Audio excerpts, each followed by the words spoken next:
Last year, Chinese investment in the United States set a record of over $14 billion. If China's investment sets another record this year and another record next year, it would be good for our country.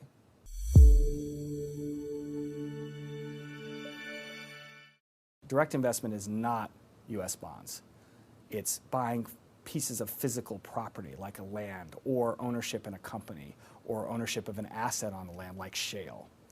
To now, we have not had problems with Chinese companies. There could be problems, something we have to watch for, but we haven't had problems to now, which means that money benefits Americans and could create jobs.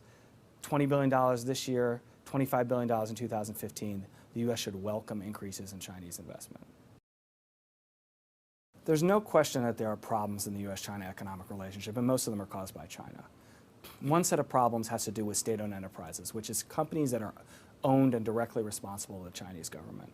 There are legitimate issues about state-owned enterprises operating in the U.S. Will they obey American law?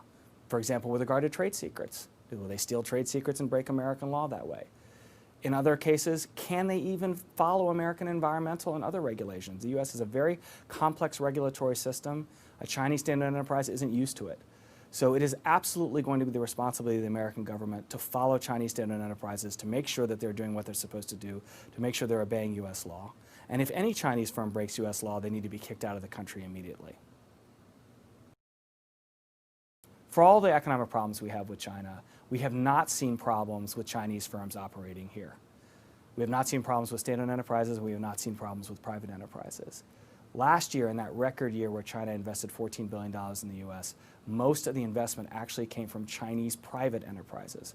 Around the world, Chinese state-owned enterprises lead Chinese investment, but in the U.S., Chinese private enterprises lead U.S. investment. We're getting a lot of money from China. It's helping our economy. It's mostly Chinese private enterprises, and we aren't seeing problems with Chinese firms here.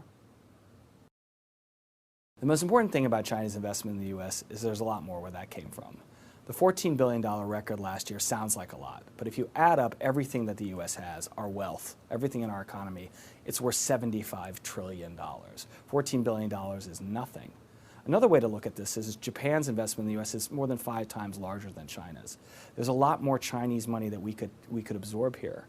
It would create jobs. It would reward Americans who want to sell what they have to the highest bidder, which is the free enterprise system. Until and unless there are problems with Chinese firms operating in the U.S., which we haven't seen so far, the U.S. should welcome more Chinese investment.